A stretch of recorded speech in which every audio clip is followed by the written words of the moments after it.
The Pistons Magic series was an incredibly spectacular one, maybe not because of the quality of basketball that was played during the series, but certainly for the level of physicality and the level of competitiveness proved in the series.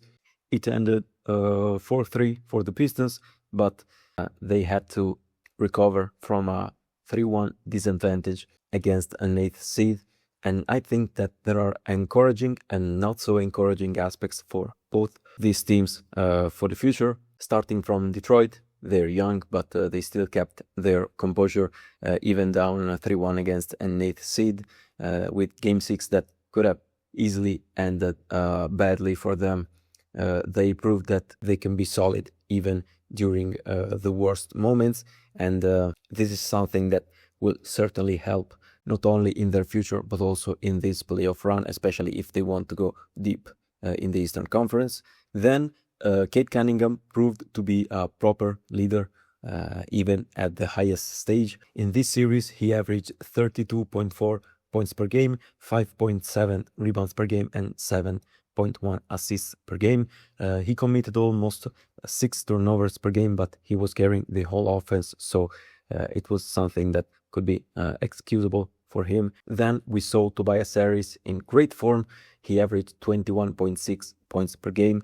He even scored 30 in the crucial Game 7, and he proved to be a reliable source of offense for the Detroit Pistons.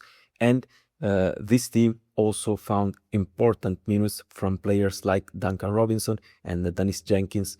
I wasn't honestly sure about their impact on a playoff team, especially in a first-seeded team, but they proved that they can be solid pieces even at this level. But there are also negative aspects about this Detroit Pistons team that they have shown during this series.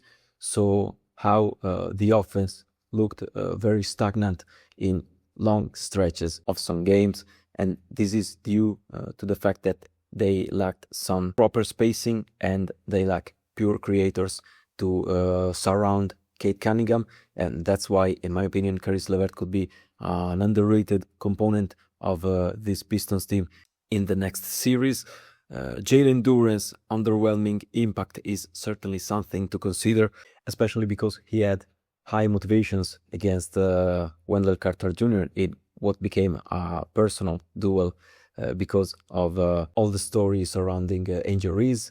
And we should consider that Jalen Duren is eligible to a max contract extension this summer, so he needs to earn it, and so his motivations should be at the highest level possible. And then there is a big question mark about Ozar Thompson's offensive role in this team. He can do much more than what he did, and non-shooting guards and wings in the playoffs are tough to have on your team, especially because at this stage you can see a lot of roaming bigs and a lot of extreme decision made by the opposing coaches, especially on the defensive side. So the amount of rim protectors that roams off of bad three-point shooters is extremely high, and this can make you things a lot tougher for your team on the offensive end.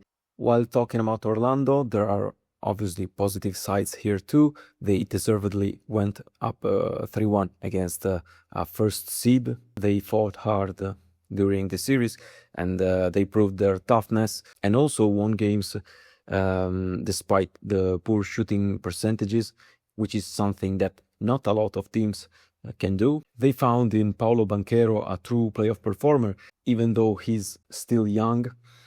He averaged 26.3 points per game.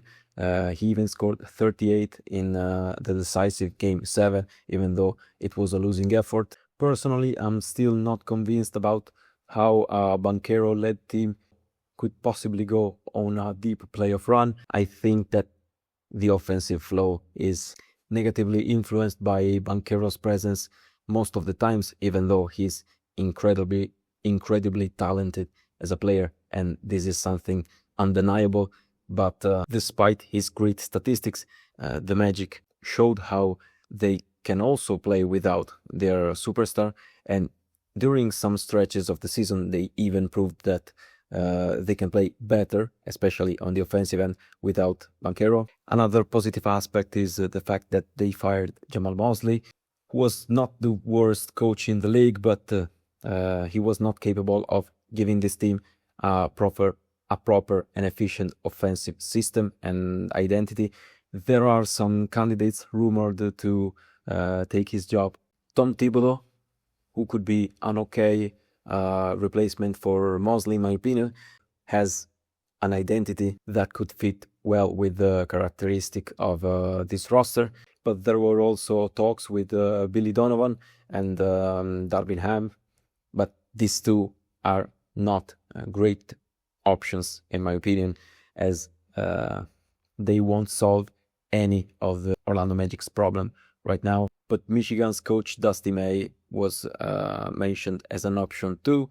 I really like May as a coach, but I think that the Magic roster and how it is built has nothing to do with May's philosophy and how he wants to play with his teams. So I don't think that this is a viable option.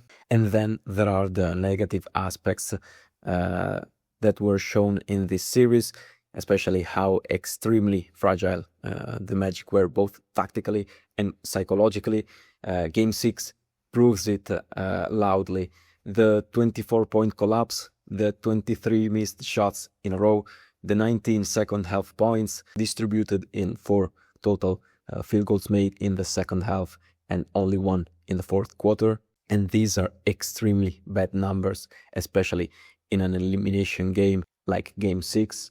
And this is also related to the second aspect, which is the fact that they can't perform at a high level without Franz Wagner. He's the only player in the roster with certain characteristics. He's the only one that can make some types of reads, as they don't have a true point guard in their team, as Jalen Suggs is a really good player in some areas, but he has some evident lacks in other, such as the playmaking compared to the other point guards in the league. Wagner can also handle the ball, space the floor, and generally do what a lot of players present in this roster can't. And the Magic record with and without Wagner proves it. In fact, when the German wing don't play, Orlando is 25 and 26, while when Wagner do play, they are 23 and 15. So in my opinion, Wagner is the most important player, even though Paolo Banchero has better statistic averages than him. And if I personally had to start over the Magic roster, or even just retool some part of the roster, I personally build around Franz Wagner and his characteristics rather than Banchero. And then there are also some legitimate doubts about whether this core could succeed at the highest level. In particular, there is one question that concerns me, but also a big part of the Magic fan base, which is, can you win by being a rough team with great defenders but not so good shooters and very few creators in 2026? My personal answer is no, but I want to know yours, so leave it in the comments. And that is all for today. Thank you for watching and see you in the next video.